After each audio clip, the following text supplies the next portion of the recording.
Hi, my name is Brett Wolmarantz. I'm a Director of Application Security at Barracuda Networks, and this is WAF-as-a-Service. This is actually not an introductory video, but if you go to the Barracuda website, you can find all sorts of great information on WAF-as-a-Service. We have a cool video you can watch to see how we protect you against the OWASP Top 10. You can see a Gartner report to see that we climb that Gartner Magic Quadrant each year. So please check that out.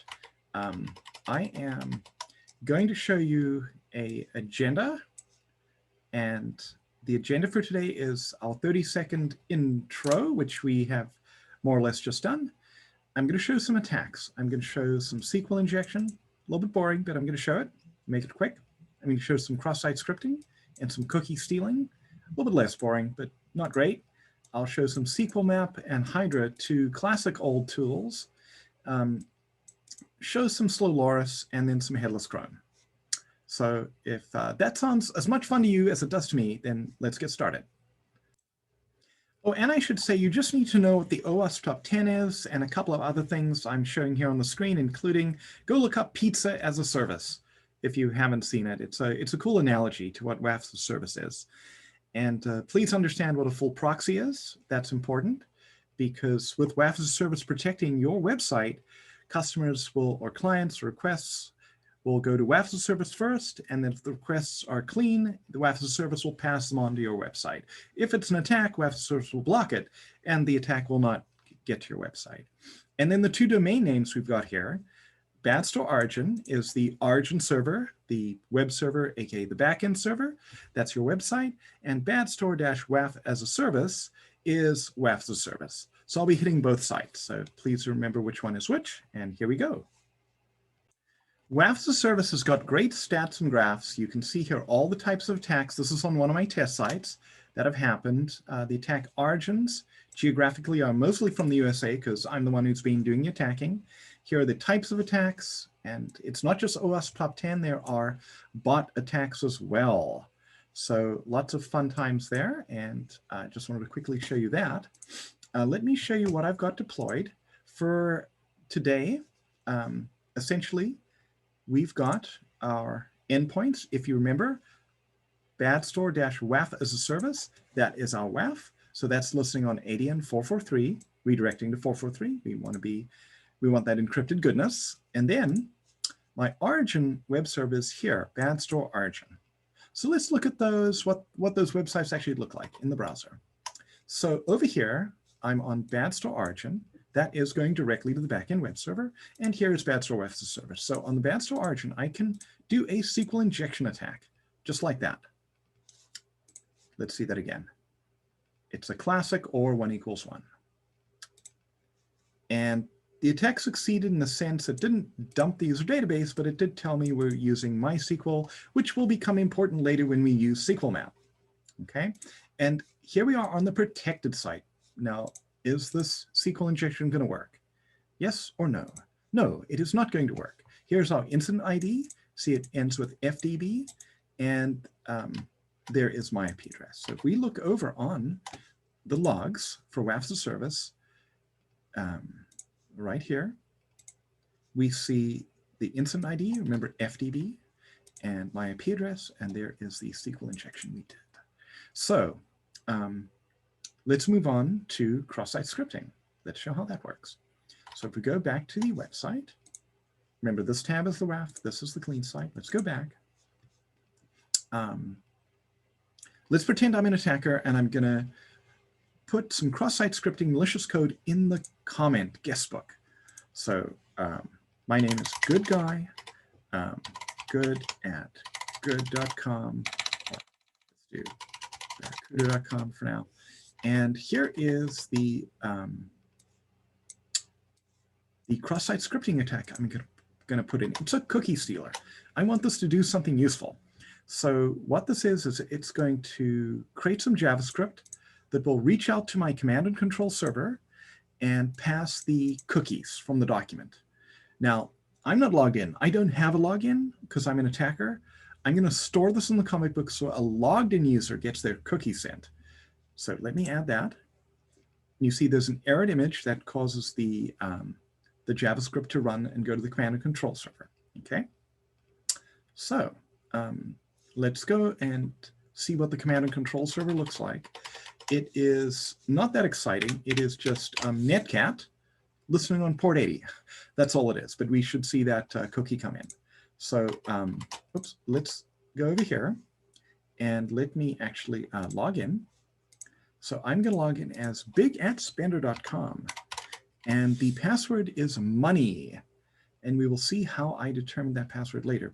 But right now, let's say I am actually Big Spender. I log in, it says welcome Big Spender. I have a legitimate account. I'm a legitimate user. I don't know my session cookie is about to get stolen. By the way, session cookie, of course, is here, SSO ID. This can be JSession ID or PHP session ID or any number of other popular session cookies. This is SSO ID.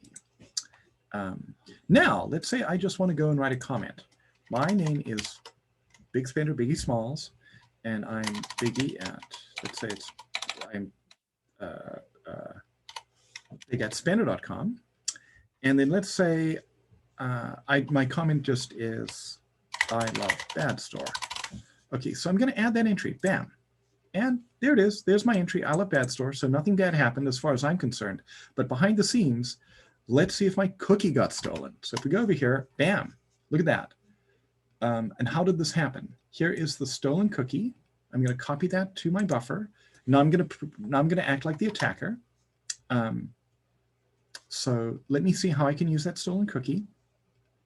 By the way, remember what happened is this other comment got loaded, and the cross-site scripting attack was hidden in that comment. That's how the cookie got stolen. So now I'm the bad guy. Let me prepare this. I'm going to log out Big Spender by deleting their session cookie, just to show you. Nothing up my sleeves. And now I'm the bad guy. Now I'm the bad guy. I've got the stolen cookie. Let me grab that to the buffer again. And I want to impersonate Big Spender to do bad things. So let me go over here. And let me just go document cookie like this. And what does that do? That's going to create that cookie. Right now, there is no cookie. You see that? But if I do this, it's going to create the cookie.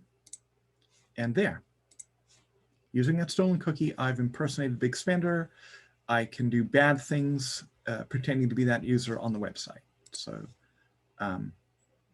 again, this was all against the origin. Let's do something even more interesting.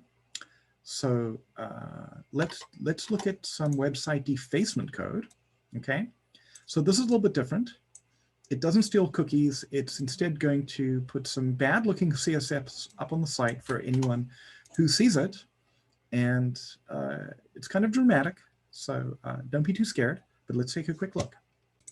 Okay, so again, this is the cross-site scripting attack code. It's going to load a script on an image error. So image source equals 1 is invalid HTML. That'll create an error. It'll run this JavaScript, which goes out to the command and control server and downloads additional JavaScript, which will do the defacement. So let me just copy this. And now I'm not logged in because I'm acting as the attacker. So let me go back to that comment book and say, again, am I a good guy? Good, doesn't matter. Good, okay. And let me paste that in, okay? So, okay, so I need to actually run my command and control server. Go over there. That's a different, I can show you what the code looks like. Let's look at defacement. This is just Express, and it's not really doing anything exciting. It's just listening it's listening on this server, and when it gets a request, it's going to send a bunch of CSS.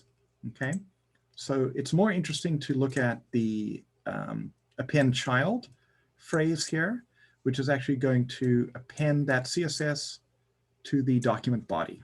Okay, so again, just to explain how that works. But let me get out of here and run this thing. Good. Okay, so now I'm listening. Okay, so now let's act like we're a legitimate user again. big@spender.com, money, logging in, and we go to the guest book, And again, I'm going to leave a comment. Life is good is my comment. I'm going to add that entry. Whoa, what happened here? Okay, that's not good.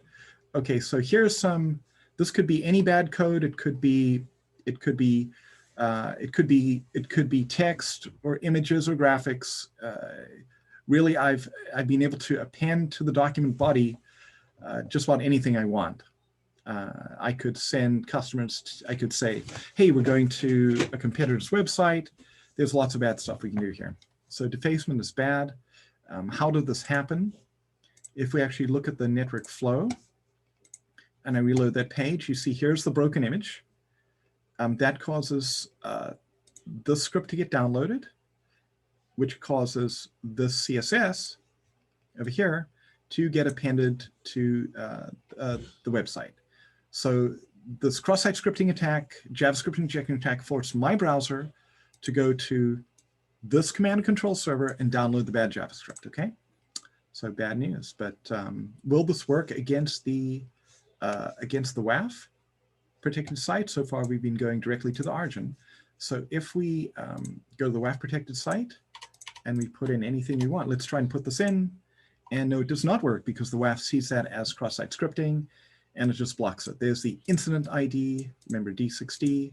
We'll go and see that over here. Let me refresh my logs. Right over here. It's coming. It's coming.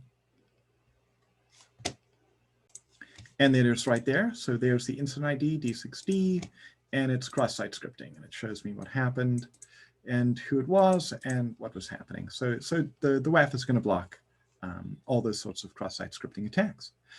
So let's see, what is next on the agenda? We look up here. We've done SQL injection, cookie stealing. Let's do SQL map, because remember with that first SQL injection, we found out through information disclosure that we were doing, that the app uses MySQL. So let's use that to our advantage. Let's put on the attacker hat again. Okay, so from a different attacker server, let me show you the code. Again, I always like to do that. Here is the code. It's really simple. I'm just running, again, an ancient old tool SQL map against the website. So it's a crafted attack. It is going to try to dump the user DB. I took a guess here that the database is called UserDB, and this one, okay? So let's go ahead and run that. Okay, so running that against the origin server. Now, actually I ran it before, so it's cached because I wanted to save time, but you can see it down spinning at the bottom. It's trying to crack these hashes, which shouldn't take too long. While it does that, let me just quickly mention that Bad Store itself was actually written by Barracuda many years ago and contributed to OWASP as a vulnerable target. So just a fun bit of trivia. And it's a very old vulnerable target. It's used for these kind of demos and testing. It's full of vulnerabilities. It's a great website to show what a WAF can do to protect a website. But yeah, it's ancient. And speaking of ancient, some of these tools I'm using, if we look at SQL map, look at the date here, 2007. Bernardo Dog created this probably earlier than 2007. And it was released back then. So SQL map, a very old tool. Another old tool I'm going to show is Hydra, which is one of the original OG brute forcers. And that, if we look at the code for that, is from 2005 by Van Houser. So that is an oldie but a goodie as well. So back over here, SQL map has finished, and it has dumped that whole user table. It has hash-catted those hash passwords, and it has found the password for big@spender.com is money. That's the one I've been using to log in. So let's just change that. The only thing we're going to change is the domain name, okay, like that. Now, what do you think is going to happen here? Well, interesting stuff. You can see it says WAF IPS identified as Barracuda Networks, and it's kind of errored out. By the way, we can hide that so they don't know what we're doing. They don't know it's us protecting. The attacker won't know that it's Barracuda blocking them. But the point is it didn't work. And the question is why? Well, it's the same reason as when we did that manual SQL injection attack.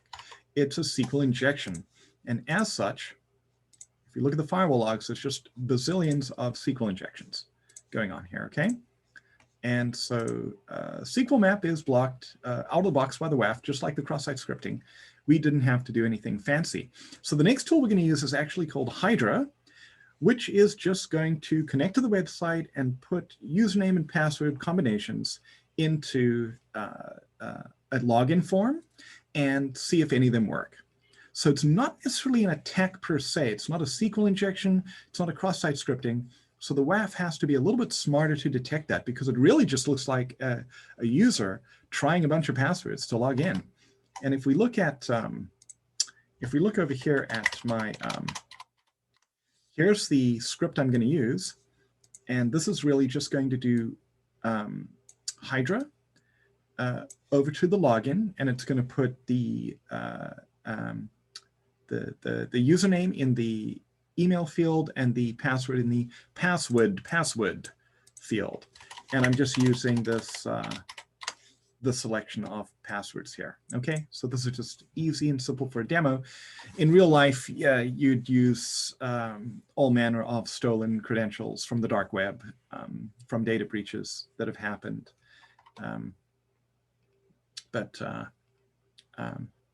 We are just going to attack these two fields. This field is the name is email, and this field name is password.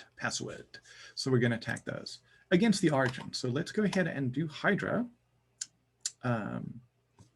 Let's see. Find one here to use. There we go. So we'll just do that against the origin server.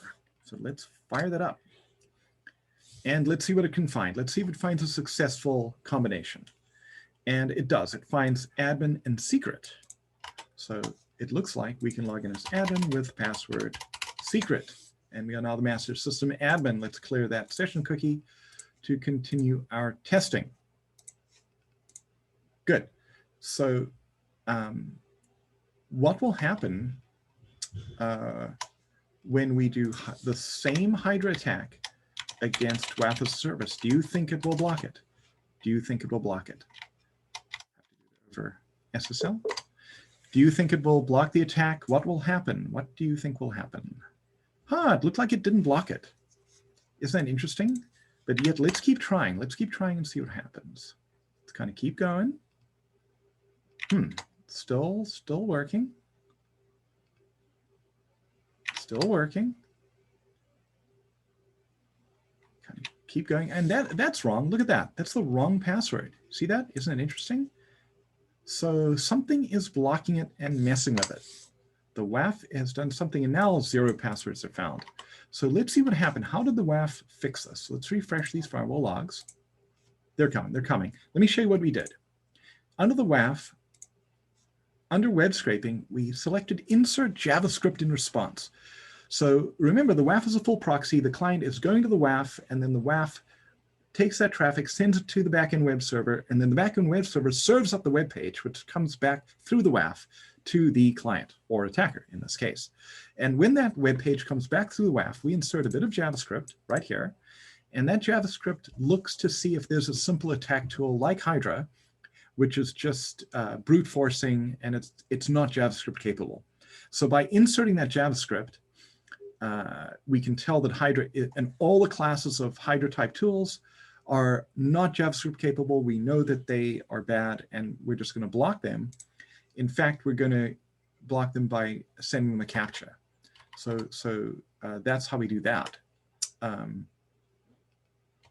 So I hope that was fun. A little bit different than the SQL map.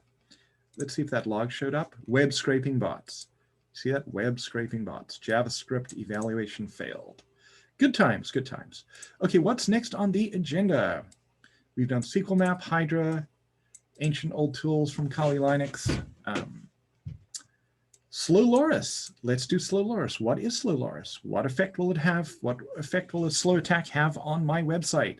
Well, it creates problems and slows my website down. Let me demonstrate. Okay, so here is my website, and I'll move around it. I can see what's new, what's for sale. I can move around the site quickly.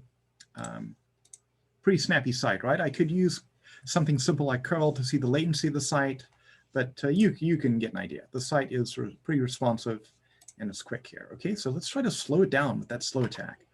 So if we go over here, let's go down here and let's launch a slow attack like this. Okay, slow Loris is again a classic tool, and we're launching that from this machine. And for just for good measure, we'll launch it from my other machine as well. I've got two attacking machines. So now let's go to the website. Let's see what's new. You see it's kind of spinning. The website is very slow and very unresponsive. And this is bad. This is not what we wanted. Finally loaded, but I'm just doing it from two machines. In real life, an attacker might try from a lot of different machines. Okay, so very slow. And what's interesting, you see I'm on the origin site, and if I even go through the WAF, remember in this case, the attacker is hitting the origin site directly. In real life, you'll set some firewall rules so that an attacker cannot get to your origin website directly. You'll set your rules that only allow traffic from the WAF as a service.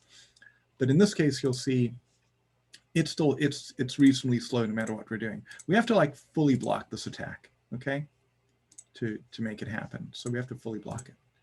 All right, we need this website to speed up. So let's check out what we've got for that. Yeah, this thing's still running. This thing's doing its thing. Slow Loris, everybody. So in WAF-as-a-Service, it actually has slow client prevention, which is going to protect this attack. And so I just have that set on, and let us stop the attack. As soon as I stop that attack, hopefully if I haven't gone on too long there, see, things are faster again. Okay, things are good. Things are faster again because the attack stopped. You want to see it again? Let's start the attack. Now things are slow. Okay, slow, Loris vein, slow. Stop the attack, and things are fast again. Okay, so what we want to do, we've been attacking the origin. Let's change it to attack the protected site. And let's see if it still slows down the website. Okay, so are you ready? Let's do it. Okay, let's go to the website. Click, click, click, click. It's super fast. You see that? So the WAF is absorbing that slow attack and not letting that get to the website. So the website is fast and good, whether you get to it through the WAF or directly, right? So that is the WAF doing its thing. So I'll stop that. And what is next? Next is headless Chrome. Okay, good. So that's a bit fancier. So headless Chrome is fancier than Hydra or SQL Map, which are, like I say, they're 15 or so years old. If we look over here, I actually did a Google comparison of trends for one of the first JavaScript capable automation tools, Phantom.js, which was used for a lot of attacks, and comparing the search terms over the last 5 years with Puppeteer, which is another, think of it as another name for headless Chrome. So you can see Phantom.js is in blue, going down in popularity, and Puppeteer is a lot more popular because, hey, headless Chrome is Chrome. It can do JavaScript. It is Chrome. You can do headless. You can do Firefox for the WebDriver, Chrome, etc. So yeah, that is the new thing. So let's take a look at a little headless Chrome script. So I've got a little launcher script that just runs my Python Selenium. So let's look at that. Headless. Here. Maybe we're running from here.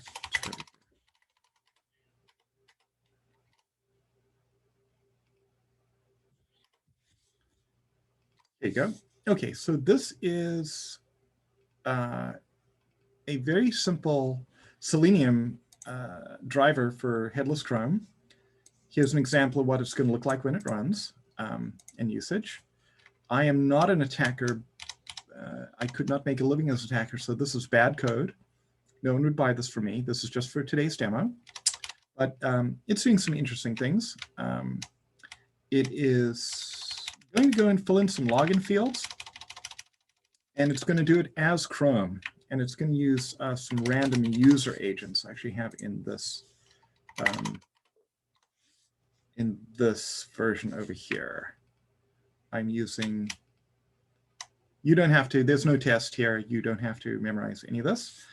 Just, yeah, showing I've got the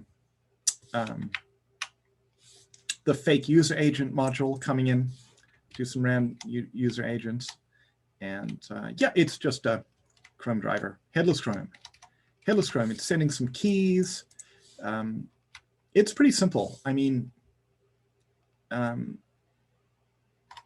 if we want to look at something more interesting, here is an example of something that's public, free, out on GitHub. And I mean, this is nothing compared to for sale automation bots that can be bought and sold on the dark web. This one couldn't even fetch any money. That's why it's on GitHub for free. And it's way better than mine. It uses all these different proxy servers to go through, so you can't tell where they're coming from. It uses the Buster capture solver. It uses Marionette. It uses a B-spline setup to better emulate a mouse. It's not bad, but hey, you know, I mean, mine is pretty simple. I don't have any of that good stuff, but at least I've got some basics in here. So the point is, let's see if the WAF can protect against this. Okay, so let's run that. Let me clear my screen. All right, so let's run against the origin server, the unprotected server to start. So here we go. It's kind of spinning it up. And it's, again, doing some kind of credential stuffing type stuff. And it's found a big spender in money. OK, no surprise. It's going to find another one here. And then it's going to try a couple more. And then it's going to be done, because this is short for demos.